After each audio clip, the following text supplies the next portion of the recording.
요한복음 1장 14절 말씀이 육신이 되어 우리 가운데 거하심에 우리가 그의 영광을 보니 아버지의 독생자의 영광이요 은혜와 진리가 충만하더라. 성탄은 빛과 물의 축제입니다. 제목으로 은혜를 나눕니다. 브라질의 성탄 문화는 만나는 이들에게 펠리스 나타우 인사를 합니다. 행복한 즐거운 성탄이라는 말입니다. 이유가 무엇입니까? 예수님이 세상에 진정한 복과 기쁨을 주시러 오셨다는 것입니다. 격동하는 인생 속에서 인생의 큰 기쁨과 지혜를 만났다는 것입니다. 성경을 만나고 예수님을 만난다는 것은 하늘의 지혜를 만나는 것입니다. 왜 행복합니까? 사랑하는 사람을 만남이어서 그렇습니다. 지혜를 주시는 주님을 만나는 일이기에 행복합니다. 동방의 박사들은 별을 보고 크게 기뻐하고 기뻐하더라 기록하고 있습니다. 진정한 왕권을 만난 동방 박사들은 그래서 경배합니다. 인생의 진정한 왕이시고 참 주인이신 주님을 만나게 됐다는 것입니다.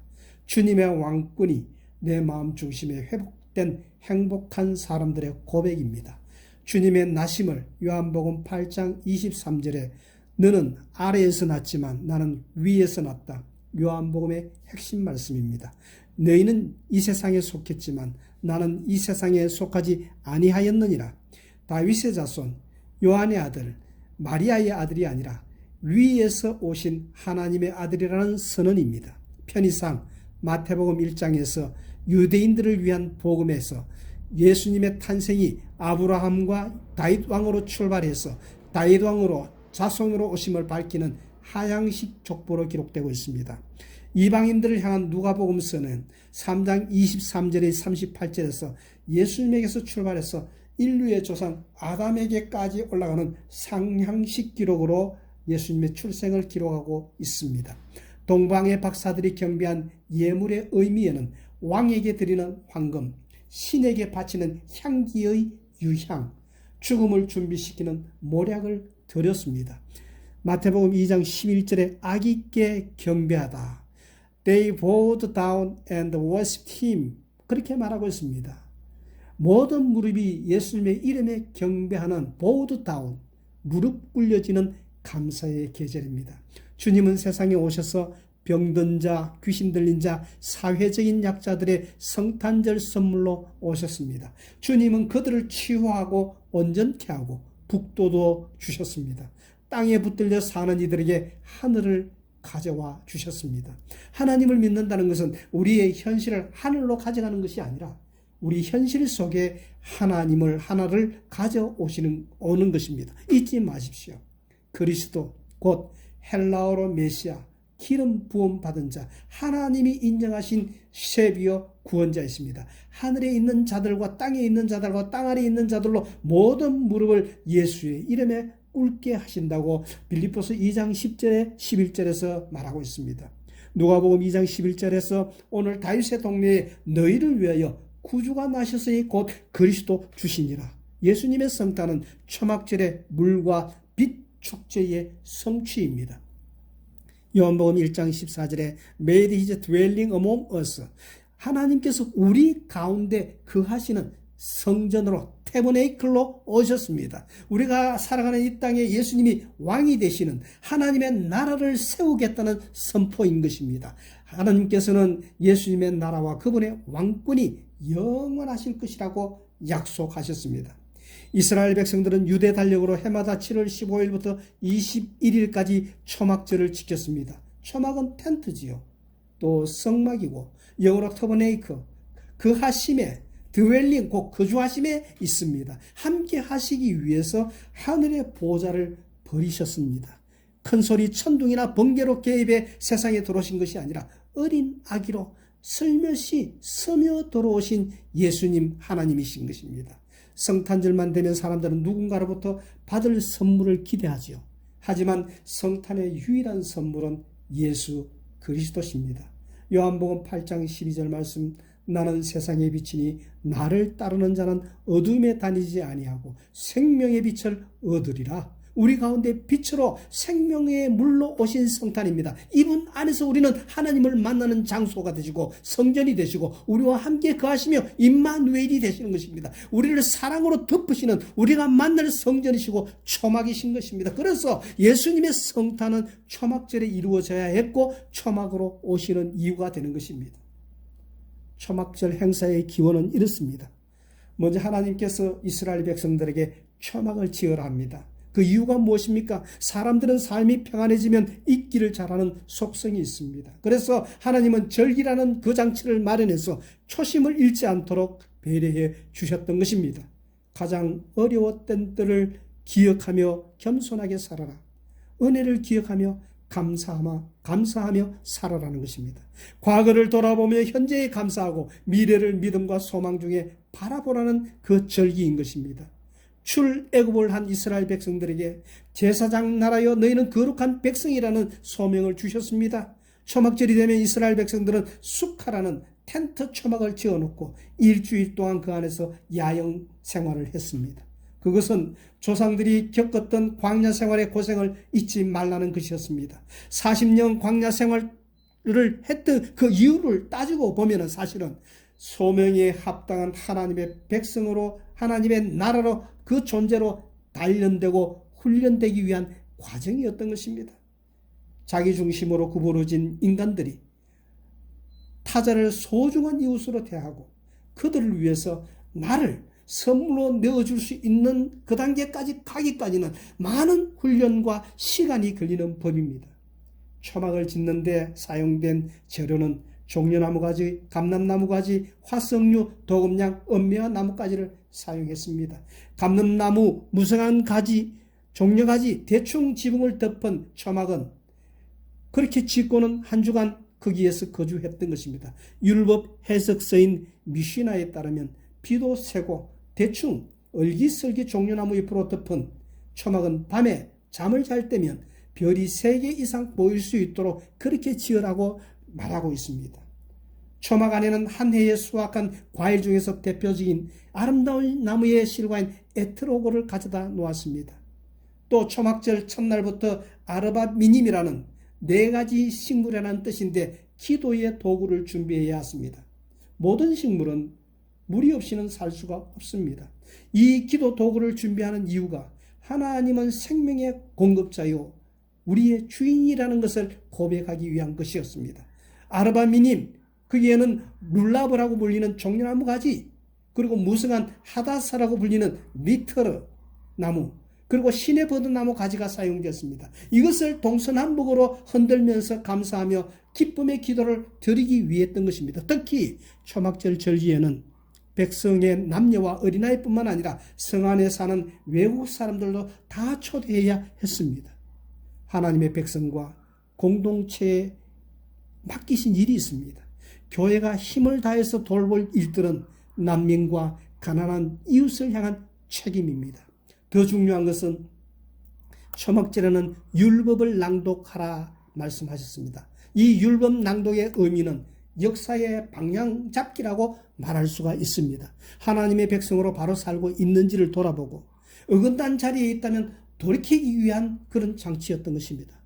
모세는 장로들에게 율법을 기록하여 7회가 끝날 때마다 곧 빚을 면제해주는 해 초막절의 백성들을 불러 모아 율법을 그들의 귀에 들려주라고 명했습니다. 세상이라는 어두운 숲길을 걷다 보면 길을 잃기가 일쑤입니다. 하루하루 일상에 떠밀려 살다 보면 우리가 왜 사는지, 왜 이 세상에 보냄을 받았는지, 우리 존재의 목표가 무엇인지 까맣게 잃어버리는 것이 인생들입니다. 그럴 때마다 잠시 멈추어 서서 방향을 가늠해 보아야 하는 것입니다. 우리의 인생의 목표가 무엇입니까? 다른 이들과 경쟁해서 이기는 것입니까? 원하는 모든 것을 다 손에 넣는 것입니까? 우리가 정녕 하나님을 믿는 자들이라면 하나님의 눈으로 세상을 바라보고 하나님의 마음으로 사람을 대하고 하나님의 손과 발이 되어 살아가는 노력이 있어야 할 것입니다. 우리를 하나님의 일꾼으로 부르신 뜻이 하나님의 마음과 그의 나라를 이 땅에 세우고 전하는 일이 아니겠습니까? 세상적으로 보자면 이런 삶은 어리석어 보입니다. 하지만 이 길만이 우리를 참된 자유와 참 깊은 평안함과 기쁨의 하늘로 이끌어 주실 것입니다. 하나님이 정말 원하시는 첫사랑 마음은 반만 드리고 우리에게 주어진 역할을 의무적으로 그저 충실하게 수행하는 것만으로 할 도리를 다했다고 생각할 때가 우리는 너무 많습니다.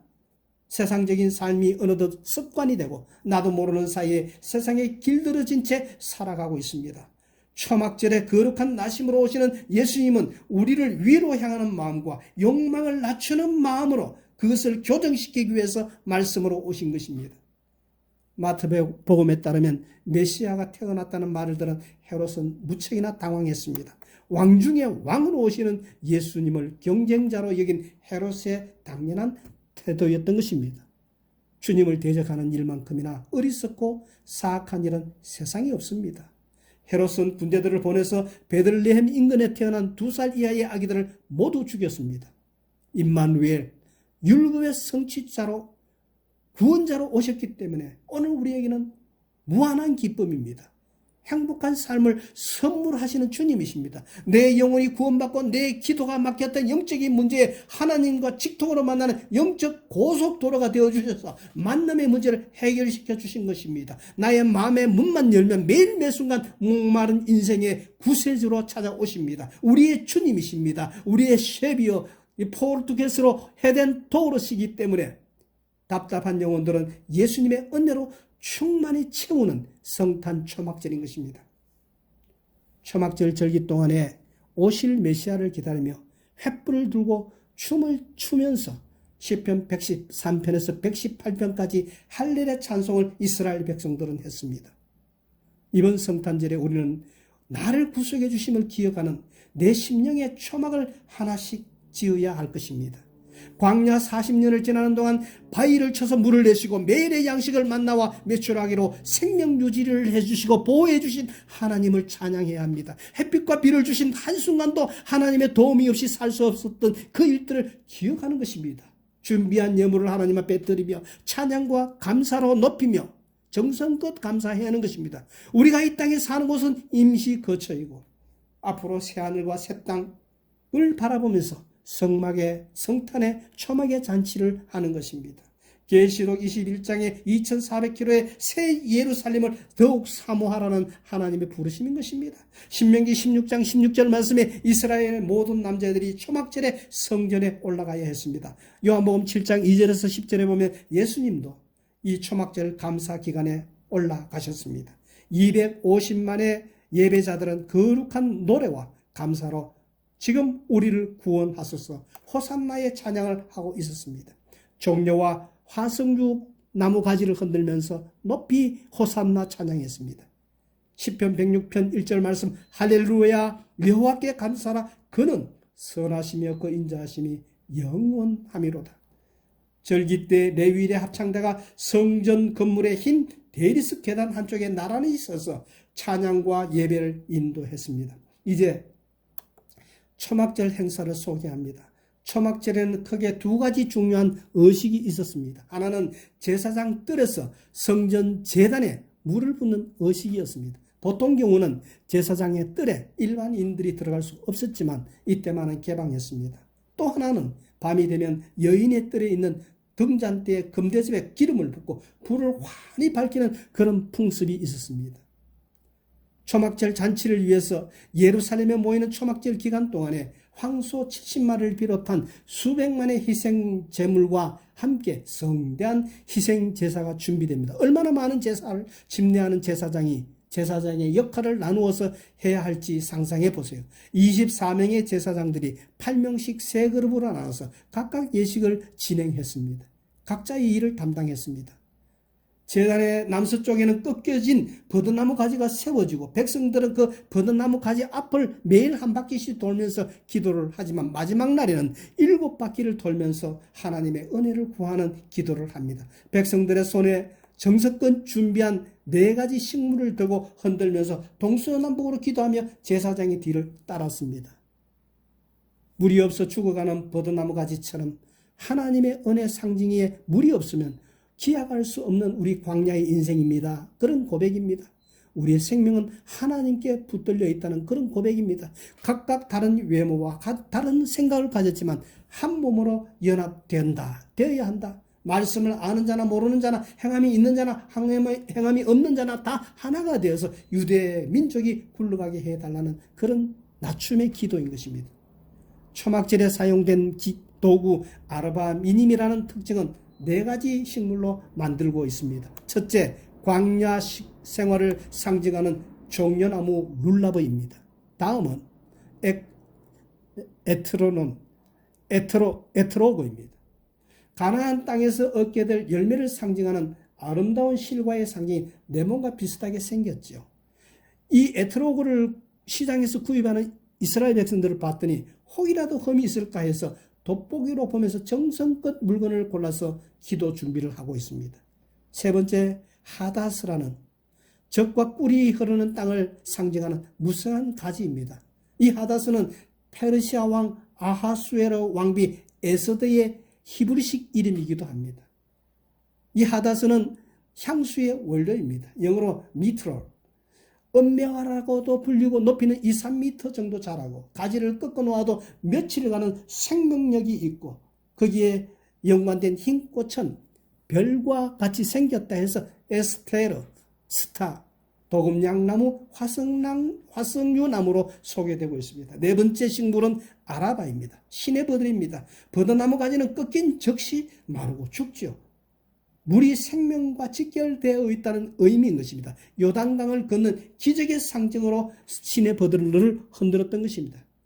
광야 생활에 힘겹고 어려운 생활을 잊지 말라는 의미로 초막을 짓고 이 4가지 식물을 묶어서 손마다 흔들고 기도하고 있는 것입니다. 시편 118편 25절에 지금 우리를 구원하소서 호산나를 외치면서 종려나무 가지를 흔들며 제사장을 따라갔던 것입니다.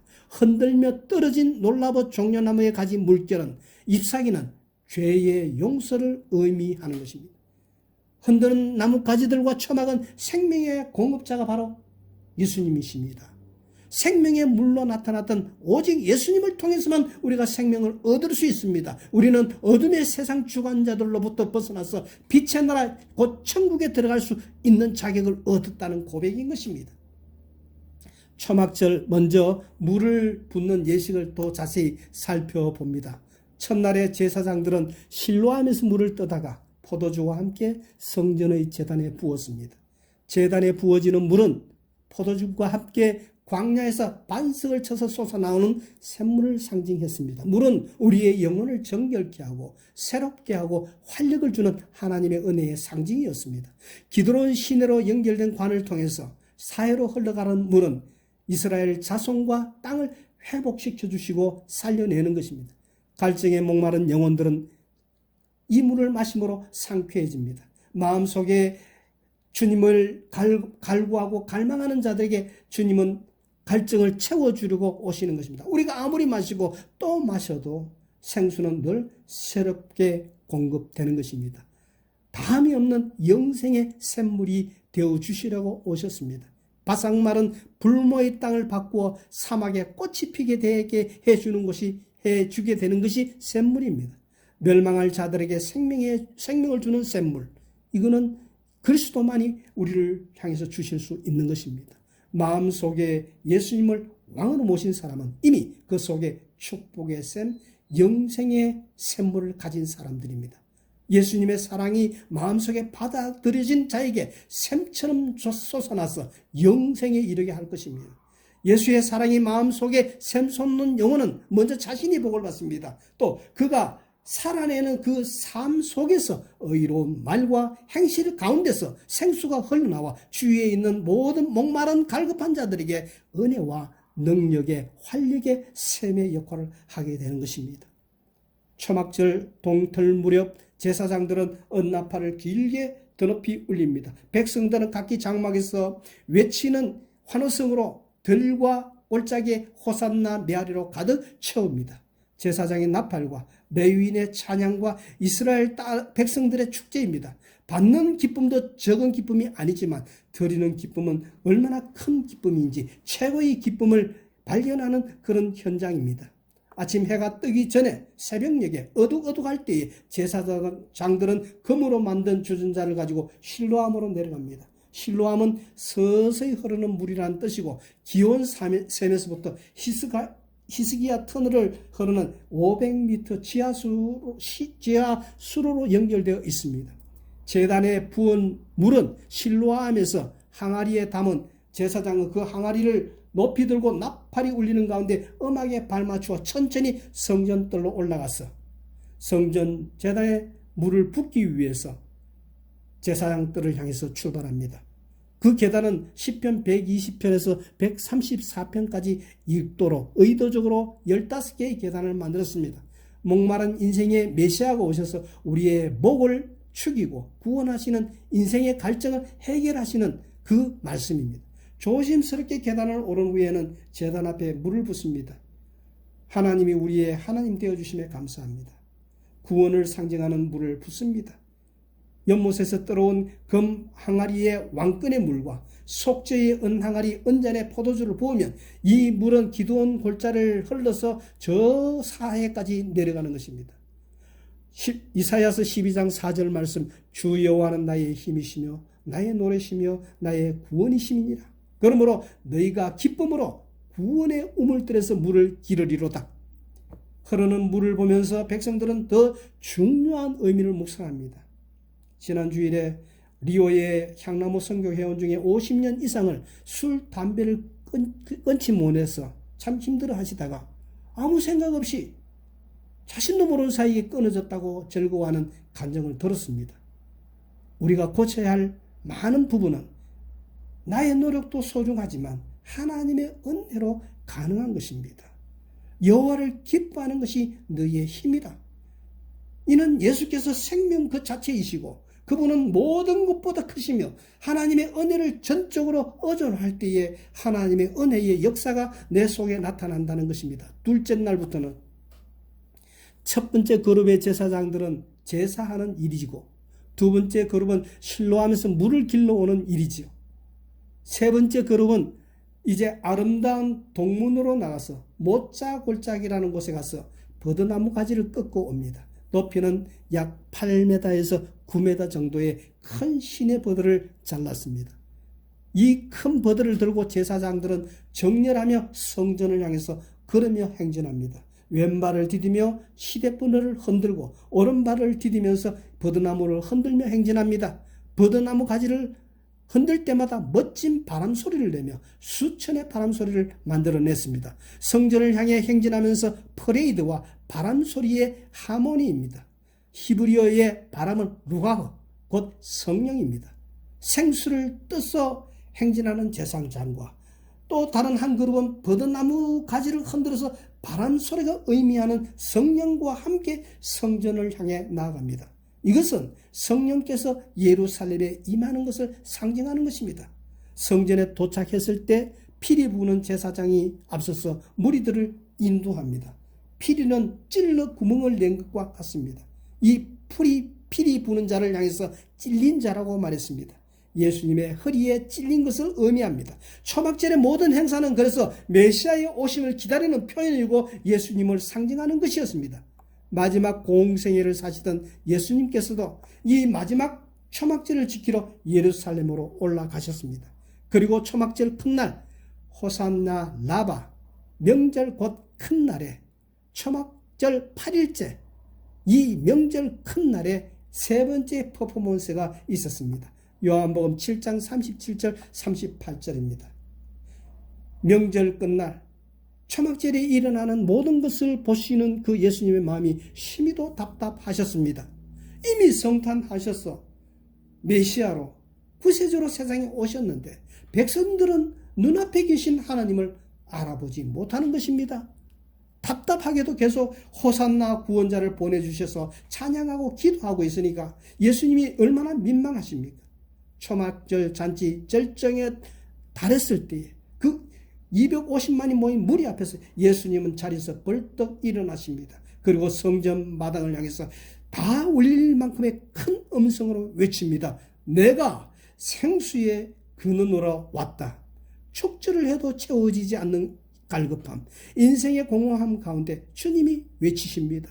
요한복음 7장 37절 말씀, 내가 곧 생명의 물이다. 나를 믿는 자는 그 배에서 생수의 강이 흘러나리다.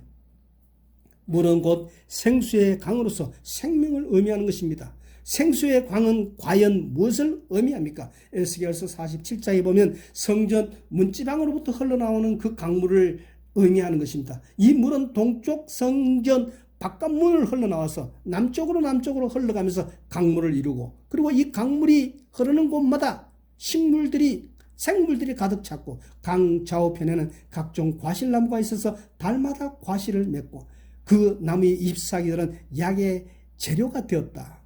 에스겔서 47장 1절에서 12절 말씀입니다. 목마른 영혼에게 하신 그리스도의 외침은 여전히 오늘도 우리에게 울려나고 있습니다. 명절 마지막 날 성전에서 그 외침을 들은 자에게 보다도 더 큰 능력으로 오늘 우리에게 성탄에 우리에게 호소하는 것입니다. 그래, 내가 바로 그이다. 내가 참 생명을 주는 거룩한 나심으로 오시는 생명수 되시는 나다. 이것이 그리스도의 음성이었던 것입니다. 호산나 나바 큰 날, 누구든지 목마른 자는 내게로 와서 마시라. 예수님은 우리의 영혼을 소생시키시고 치료해 주시고 회복시키시는 생명수이십니다. 내가 주는 물을 먹는 자는 영원히 목마르지 아니하리니 나의 주는 물은 그 속에서 영생하도록 솟아나는 샘물이라. 나는 생수라. 나는 세상의 빛이다. 이 파급 효과를 상상해 보십시오. 목마른 자도 올 것이요, 또 원하는 자는 값없이 와서 이 생명수를 사라고 바르더라고.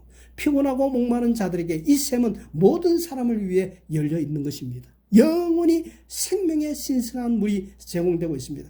성전, 장막, 곧 예수님을 의미하는 것입니다. 항상 충만으로 우리를 이끄십니다. 하나님과 만남의 장소 성전으로 초막으로 오셨던 것입니다. 이상한 일은 우리가 말씀을 순종하고 하나님의 말씀을 믿으면 우리의 삶 속에서 성령께서 그분이 직접 역사를 하신다는 것입니다. 그분이 우리를 치료해 주시고 회복시키시고 새롭게 하시고 충만하게 해 주신다는 것입니다. 이것이 우리가 성탄과 초막에 보는 믿음의 신비인 것입니다. 성령께서 믿는 자들 속에서 역사하실 것이라는 것을 우리가 알 수 있는 것입니다. 또 빛의 축제를 볼 수 있습니다. 밤새도록 이제 축제를 가질 수 있도록 불이 켜집니다. 뜰이 밝아집니다. 이사야서 12장 3절에 하나는 밤이 되면 뜰에 있는 등잔대에 금대접에 기름을 붓고 불을 환히 밝히는 그런 풍습이 있었습니다. 그리고 둘째 날부터 밤이 되면 여인의 뜰에 초막의 두 번째 의식이 시작되었습니다. 4개의 등잔대에 기름을 붓고 불을 밝히는 것입니다. 밤에는 이 켜놓은 불빛 아래서 성전과 그 마당에서 밤새 파티가 있었습니다. 요한복음 8장 12절 말씀에 나는 세상의 빛이라고, 우리의 빛이신 이 예수님을 통해서 생명의 빛을 얻으라고. 초막절 기간에 예루살렘 성전 뜰에는 이 높이 23m 이 횃불이 밤이 새도록 밝혀집니다. 제사장들이 사역하던 중에 입던 낡은 예복을 잘라서 재활용으로 횃불 심지를 만들고 7개로 약 26.5리터 소형 성용차를 절반 정도 채울 수 있는 양의 기름양입니다. 이 기름양을 4명의 젊은 제사들이 기름 주전자를 두고 26m 사다리를 올라가서 기름을 충전시키면서 축제의 밤을 밝힙니다. 이때 장로들과 남자들은 횃불을 들고 춤을 추면서 찬양하며 즐거워했습니다. 첫 번째로 예수님께서 빛이시다, 생명의 빛이라는 것을 알려주기 위한 것이고, 2차적으로 생명의 빛을 소유한 자는 영원한 빛의 나라인 천국에 들어가 살 수 있게 된다는 것입니다. 이 불빛은 높은 위치였기 때문에 20 내지 40마일, 곧 40km, 100리가 떨어진 지중해에서도 보일 정도였다고 말하고 있습니다. 우리가 또 마지막으로 놓칠 수 없는 것은 요한복음 7장에 가늠한 여인을 회복시키시는 예수님을 보게 됩니다. 한 여인이 이 빛의 축제, 밤새도록 즐기는 이 초막절에 취해 가늠하다가 현장에서 불려옵니다. 초막절 잔치를 거의 마친 아침녘에 끌려왔습니다. 분명 남자도 같이 있었을 것인데 죄인 남자는 등장하지 않습니다. 이런 불평등이 어디 있습니까? 이때 주님은 인류 역사상 가장 유명한 말씀을 남기십니다. 너희 중에 죄 없는 자가 돌로 치라. 이 말씀을 하신 후에 다시 주님은 땅에 앉으셔서 글을 쓰십니다. 도망가는 자들이 민망하지 않도록 눈길을 땅으로 향해서 글을 쓰시는 것이죠. 이 분위기를 틈타서 슬금슬금 나이 많은 자부터 도망하지요. 아무래도 나이 많은 사람이 죄를 더 많이 안 지었겠습니까? 예수님과 그녀만 남았을 때 남자는 어디 가고 여자만 남은 이 상황에서 예수님은 다시는 죄를 범치 말라. 지나간 일은 어쩔 수 없고 앞으로 어떻게 해야 하느냐가 중요한 일입니다. 내가 나를 보는 것도 중요합니다. 그렇지만 하나님이 나를 보시는 것은 더 소중한 것입니다. 물어봅니다. 내가 어느 정도의 결심만 가지면 거룩한 삶이 가능한가요? 모든 사람 실상 도찐 개찐이입니다. 가늠한 여인이 결심이 없어서 이 한 번의 실수가 일어났을까요?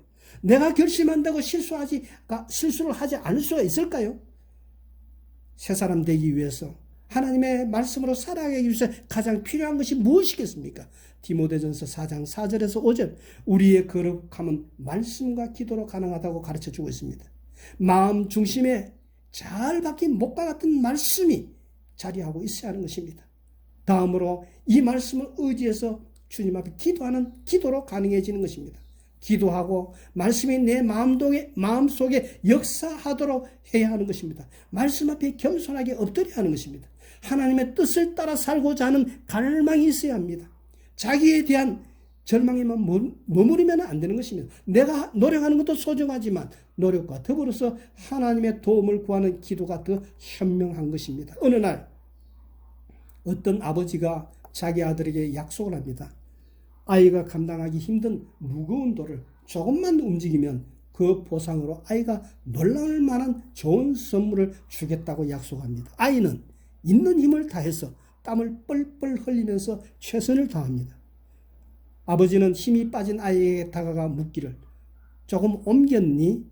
아들이 말하기를 아니요. 최선을 다했니? 곁에서 보지 않으셨나요? 제가 최선을 다하는 것은 아버지는 엄하게 말씀하십니다. 너는 아빠를 두고도 아버지에게 도움을 구하지 않았다. 우리에게 그 최선이 남아 있습니다. 내 힘으로 안 되는 것이 아니라 아버지의 힘을 나의 힘으로 삼지 않았다는 것입니다. 우리의 복은 아버지의 힘에 있습니다. 이 힘의 공급을 위해서 성탄의 초막으로 오신 것입니다. 초막으로 성탄하신 것입니다. 절기와 제사는 항상 같이 갑니다. 절기는 시간의 의미고 제사는 장소, 공간, 곧 성전을 묵상하게 합니다. 주님 안에 평강과 기쁨과 찬양이 있습니다. 갈라디아서 4장 4절에 때가 참회의 시간 곧 초막절 성탄에 요한복음 1장 14절에 말씀이 우리 가운데 거하신다. 곧 장소 성전으로 오신 주님이십니다. 칼의 힘으로가 아닌 평화로 악의로 조용히 우리 가운데 스며오시는 찾아오시는 사랑이었습니다.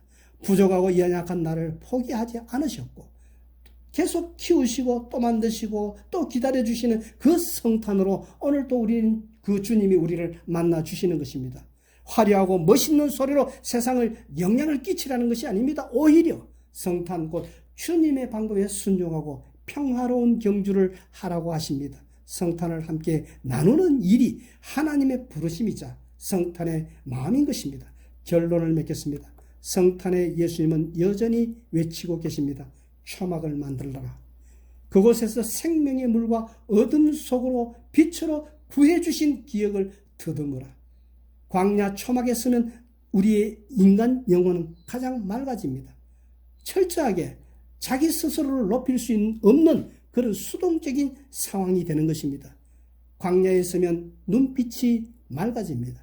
도시 사람의 눈빛은 탐욕과 음욕의 눈빛이지만 광야에는 내가 가질 수 있는 것은 아무것도 없습니다. 내가 보는 것은 오직 하나님의 마련해 주시는 것만 보이는 것입니다. 언제나 초막절의 삶은 텅 빈 삶이었습니다. 초막 안에 들어가면 아무것도 없습니다. 그러나 우리를 부르시는 음성과 그분의 얼굴만이 거기에 있습니다. 하나님은 영이시라 눈에 보이지 않고 들리지도 않는 것은 지극히 정상적입니다. 그러나 보이는 것이 전부가 아니라는 그 가르침인 것입니다. 보이는 것만이 실제가 아니라는 것입니다. 이걸 교정시키기 위해서 초막절에 성탄하시는 것입니다. 우리의 육체적인 눈을 빼는 것입니다. 환상과 망상과 허상을 뽑기 위해서 영적으로 더 높은 단계를 위해서 우리를 초막절로 성탄절로 부르시는 것입니다. 그러나 아무나 부르시지 않으셨습니다. 넌 내가 보는 것을 보고 있는구나. 칭찬받는 절기가 되기를 원합니다. 하나님의 눈으로 볼 수 있는 곳이 광야이고 성전이고 초막입니다. 당신은 생명수를 발견하셨습니까? 만유를 가진 부유한 자임을 알게 될 것입니다. 우리끼리 자화자찬하고 우리끼리만 행복한 공동체는 그리스도의 참된 몸된 교회가 아닙니다. 긴장이 사라질 때 신앙생활은 습관이 되고 진리를 따르는 거룩한 삶은 소멸되는 것입니다. 우리가 굳게 지켜야 할 것은 진리고 진실이고 진정성이지 우리의 편이 아닌 것입니다. 세상에 살면서 바뀌어진 우리의 성품 곧 야수성을 넘어서 역사를 새롭게 하시는 그 하나님의 은총 안에서 우리는 삶을 축제로 바꾸며 살아가는 사명을 잘 감당해야 하는 것입니다. 절기를 지키는 연습이 필요합니다. 절기의 목적과 예배의 목적은 기억하라는 것입니다. 찬양과 예배는 기억의 장치입니다. 해마다 반복되는 절기 역시 마찬가지입니다. 요한복음 8장 12절 말씀 새벽의 밝음을 무릎에 선포하십니다. 내가 생명의 빛이다. 어둠 가운데 있는 인생을 밝히시는 분이시다. 내가 세상의 빛 생명의 빛이다. 가란 목 죽이시는 생수인이 나를 따르라. 나는 구원을 완성시키는 구원자이다. 오늘의 삶이 고달픈 것은 하나님의 은혜를 망각했기 때문입니다. 구원에 달라기보다는 종려나무 가지를 들고 구원의 주심을 찬양하는 그런 자들이 되십시다. 어쩌면 아직까지 현실은 여전히 어둡습니다. 허무와 절망의 어둠이 우리를 괴롭힐 수 있습니다. 그러나 우리는 낙심하지 않습니다. 하나님이 살아계심을 믿기 때문입니다. 내가 어려울 때 주님은 오실 것을 믿기 때문인 것입니다. 주님만으로 기뻐할 수 있는 이것이 성탄의 최고의 선물이고 초막절의 최고의 완성인 것입니다. 세상이 어둡다고 투덜거리기보다는 한 점 등불을 밝히는 마음으로 살아가야 하는 것입니다. 우리의 삶이 세상의 희망이 될 수 있게 살아야 하는 것입니다. 역대상 29장 12절에 14절 말씀에 부와 귀가 주께로 말미암고 또 주는 만물의 주제가 되사 손에 권세와 능력이 있사오니 모든 사람을 크게 하심과 강하게 하심이 주의 손에 있나이다. 우리 하나님이여 이제 우리가 주께 감사하오며 주의 영화로운 이름을 찬양하나이다. 나와 내 백성이 무엇이기에 이처럼 즐거운 마음으로 드릴 힘이 있었나이까. 모든 것이 주께로 말미암아 사오니 우리가 주의 손에서 받은 것으로 주께 드렸을 뿐이니이다. 초막절 거룩하신 나심으로 오시는 우리가 드릴 예수님께 드릴 예물이 있습니다. 그것은 내 영혼이 은총 입어 이 찬양을 드립니다.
주옵소서.